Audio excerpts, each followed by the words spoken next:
Secret number 1. Building your dream home with over 22% window-to-wall ratio. When your proposed design has over 22% window-to-wall ratio, you must go through performance compliance. Another reason why you will use this method is when your design requires higher structural requirements, aluminum versus vinyl, such as the beautiful floor-to-ceiling windows shown in the picture on this slide. Since the window frames are more conductive, meaning higher U value, as a result, your overall window performance will be less than what SB12 requires. However, as long as you have met all the performance rules we mentioned in the previous 2 slides, you could still meet compliance even with U 2.0 windows today. Energy modeling is your only way out in this scenario. Most contemporary designs and cottage homes requires this service. My personal record is a 64% window-to-wall ratio cottage up in Barrie. Secret number 2. Keeping your window costs down.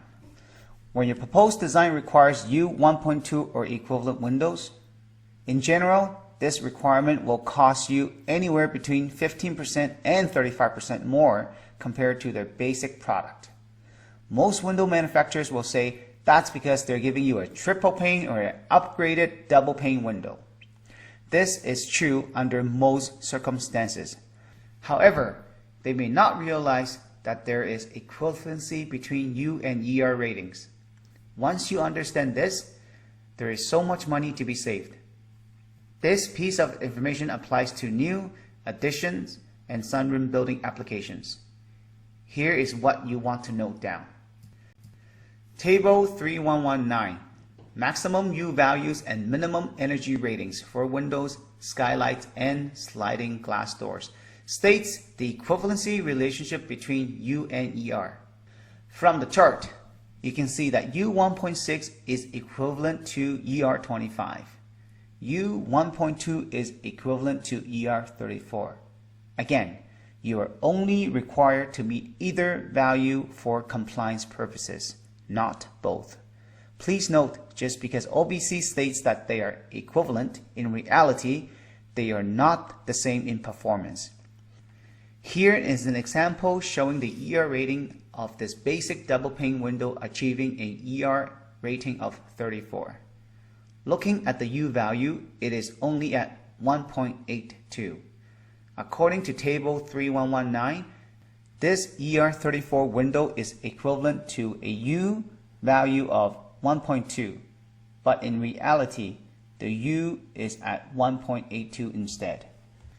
One of the takeaways from this slide should be meeting compliance using ER ratings can be much cost effective compared to U values. However, as I mentioned previously, high ER equals to higher potential for solar heat gain entering the living space. Under circumstances, overheating could be an issue. Finally, anyone wants to guess the cost premium for this window? It was nothing. As I mentioned earlier, this is their basic builder product line, and they're getting level 3 equivalency from it. Secret number 3. Avoid continuous insulation in all building envelope assemblies. Because we're allowed to reduce our building envelope up to 25% less efficient, it is possible to eliminate the requirement for continuous insulation in all building envelope assemblies. This includes the house additions that you're looking to build. Say goodbye to the R5 CI on the above gray walls. Sometimes this is a must because you're building on the property line between you and your neighbor's home.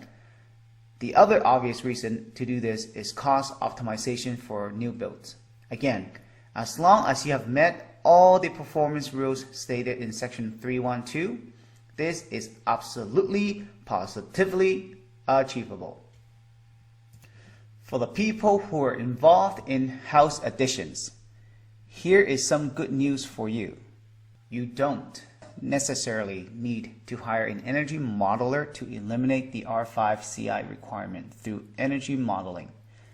As long as you can show you have met the effective RSI value for the above grade wall, you can still meet compliance.